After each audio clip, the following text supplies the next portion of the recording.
अस्सलाम वालेकुम नाज़रीन, मैं हूं लंदन से अमजद चौधरी। आप देख रहे हैं हिटलिस्ट टीवी। नाज़रीन, पाकिस्तान के दारुल हुकूमत इस्लामाबाद में अफसोसनाक वाकया, सुसाइड बमर ने अपने आप को आके फोड़ लिया और 12 शहादतें और 27 से ज्यादा जख्मियों की इतला मिल रही है। 24 घंटे में ये दूसरा टेररिस्ट अटैक है। वाना के अंदर कैडेट कॉलेज के ऊपर भी इसी तरह का एक हमला हुआ। लेकिन इस वक्त जनाब हमारे यहाँ पर वो जो वाहियात और ताहियात वाला मामला है वो असेंबली के अंदर चल रहा है या चल रहा था, और यहाँ पे लोगों को अपनी इस्तिस्ना चाहिए।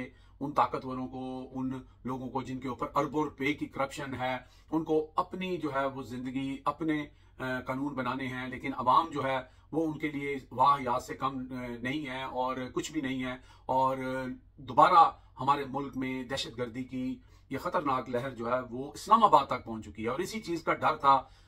इसी चीज के ऊपर आज से 2 साल पहले आपको पता है कि किस तरह मुराद सईद जो हैं वो बार बार चीखते थे, कहते थे, लेकिन उस वक्त उनको झूठा कहा गया, उनको कहा गया कि गलत बात कर रहे हैं। और अब खुद इस बात का ढिंडोरा पीट रहे हैं कि जनाब दहशतगर्द आ चुके हैं और हमने उनका मुकाबला करना है। उसके साथ अफगानिस्तान के अंदर जो कुछ साथ मसला साथ चल रहा है वो भी चल रहा है। उधर इंडिया के अंदर भी इसी तरह का एक धमाका होता है। और ये सारे मामला खिते के अंदर दोबारा एक दफा उसी पिछली सिचुएशन में अल्लाह ना करे कि जाएं, जब लाहौर, मुल्तान, कराची, इस्लामाबाद, रावलपिंडी, गुजरांवाला कोई भी शहर नहीं बचा था।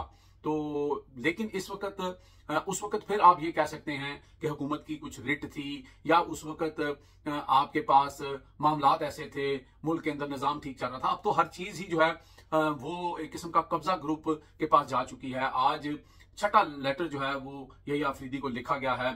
तो मनीला की तरफ से भी एक लेटर लिखा गया है, फिर 150 वकला ने एक लेटर लिखा है। लेकिन वो कहते हैं ना कि कोई गैरत हो तो कोई अंदर से मलामत हो, और कोई थोड़ा सा आपके अंदर जमीर आपको झंझोड़े तो आप देखें कि लोग इतने लेटर हैं, चले किसी एक लेटर का कुछ तो जवाब दे दें। कोई जवाब ही नहीं दे रहा, खामोशी।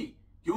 कि मकसद ये है कि पहले ये सारा काम हो जाए और फिर सानू की, ठीक है। तो वो लोग कह रहे हैं कि मुझे वो बात याद आ गई कि वो गोरकन जो था कि वो कफन निकाल के भेजता था, और जब वो मरने लगा उसने कहा बेटा मेरा नाम जो है ना बड़ा ही बदनाम हो गया, लोग मुझे बड़े बुरे लफ्जों से याद करते हैं, तुम कुछ ऐसा काम करना कि मुझे लोग भूल जाएं। तो बेटे ने कफन के साथ हड्डियां भी बेचनी शुरू कर दी। यही कुछ हुआ है जनाब हमारे साथ 2 बड़े महकमों में। एक आप ये देखें कि ये जो काजी फायज ईसा साहब को लोग जो है वो कोसते थे, कहते थे फ्रॉड ईसा, ये ईसा, वो ईसा, डोनाल्ड ईसा ये। लेकिन अब मौजूदा जो इस वक्त आपके चीफ जस्टिस हैं उनकी आप हालत देख लें।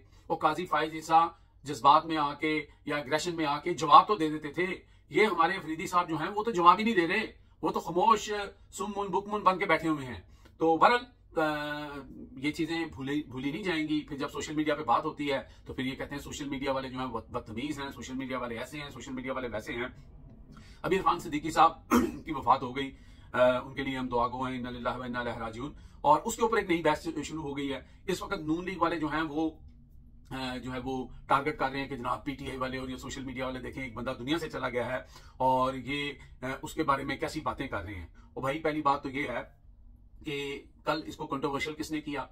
एक सहाफी रिपोर्ट करता है मुबैना तौर पर उनका इंतकाल हो गया है। फिर जनाब आप लोगों का, यानी कि हमें ये तो नजर आ रहा है ना कि आप वहां पर जो है वो कर रहे हैं, वोटिंग करवा रहे हैं और आपने तरमीम पास करनी है। और आप के सेनेट का ये असूल है कि अगर किसी की भी डेथ हो जाए, चाहे वो अपोजिशन से हो या हुकूमती जमात से हो, उस दिन इजलास नहीं होता। ये चीज साथ साथ चल रही थी।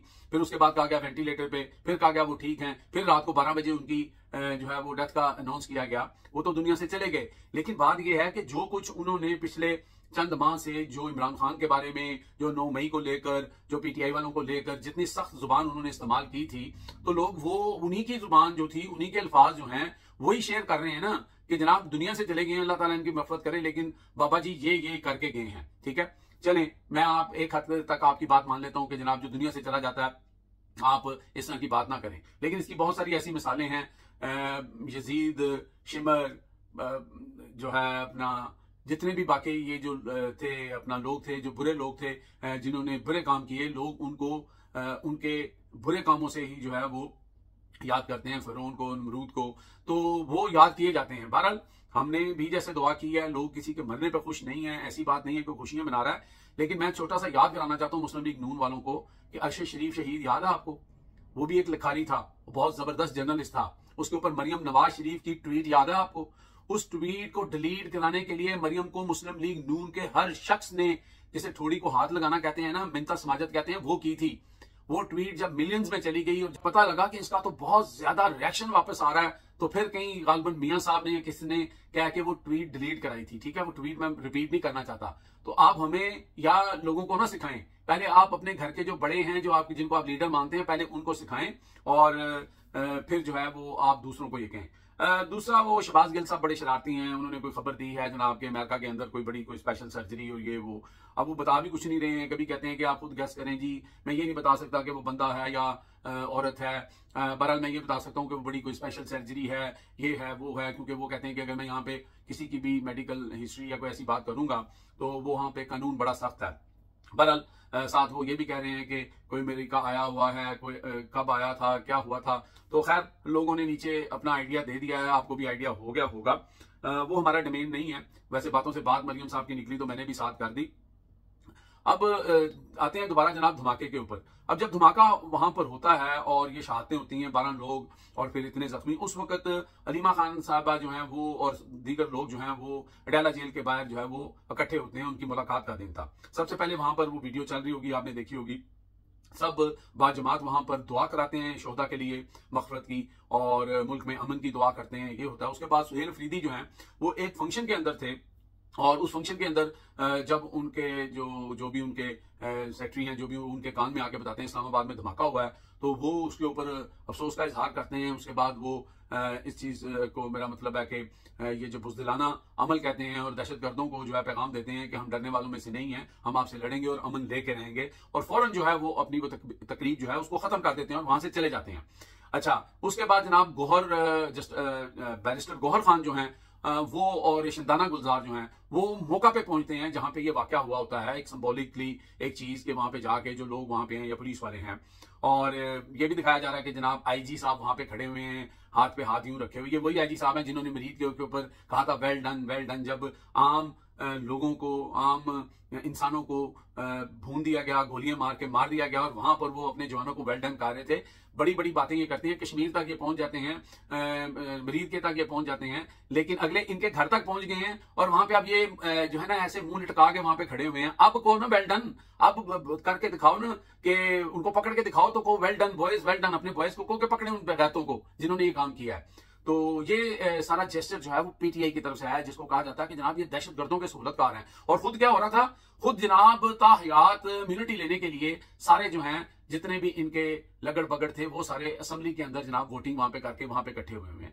तो अब यहां से आप खुद अंदाजा लगा लें कि इस मुल्क के साथ इनकी जो वाबस्तगी है या ये किस तरह इस मुल्क को हुक्मरान बन के चला रहे हैं, कि जो लोग जेस्चर दे रहे हैं वो इनके नजदीक गद्दार और दहशतगर्द हैं। और खुद जनाब ये क्या कर रहे हैं कि जिसकी दीन इजाजत नहीं देता, मुफ्ती तकी उस्मानी साहब ने भी अब आके कह दिया, वो कहते हैं बहुत देर कर दी मेहरबान आते आते, लेकिन चले बहरहाल उन्होंने ये फतवा दे दिया कि ये गलत बात है और जो इसके ऊपर वोट देगा वो इस्लाम की रूह से गलत करेगा, गुनाहगार होगा। लेकिन यहाँ किसको फिक्र है भाई, यहाँ पे माल बनाने के लिए, यहाँ पे बूट पॉलिश करने के लिए, यहाँ पे जमीर बेचने के लिए ये लोग इकट्ठे होते हैं, और यही इनका जो है नस्बुल्लैन है। इनको कोई फर्क नहीं पड़ता कि मुफ्ती तकी उस्मानी हो या कोई और, वो क्या कहता है या अवाम क्या कहती है। तो ये सूरत हाल थी जी। बड़ा अफसोसनाक सूरत हाल इस वक्त इस्लामाबाद में बनी। 12 कीमती जानें चली गई, 27 जख्मी हैं। अल्लाह ताला उनको जो है वो सेहत और तंदुरुस्ती दे।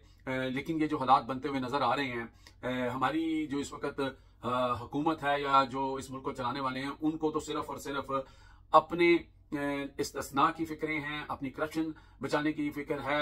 और ये होता है जब आप अवाम के वोट से नहीं आते और आप डाका मारते हैं और अवामी नुमाइंदे जो हैं वो सड़कों पे रुल रहे होते हैं, तो फिर इस तरह की चीजें या लॉ एंड ऑर्डर की इस तरह की सिचुएशन पाकिस्तान में या किसी भी मुल्क में जो है वो ऐसी ही सूरत होती है। अब मुझे इजाजत दें जी, अल्लाह हाफिज।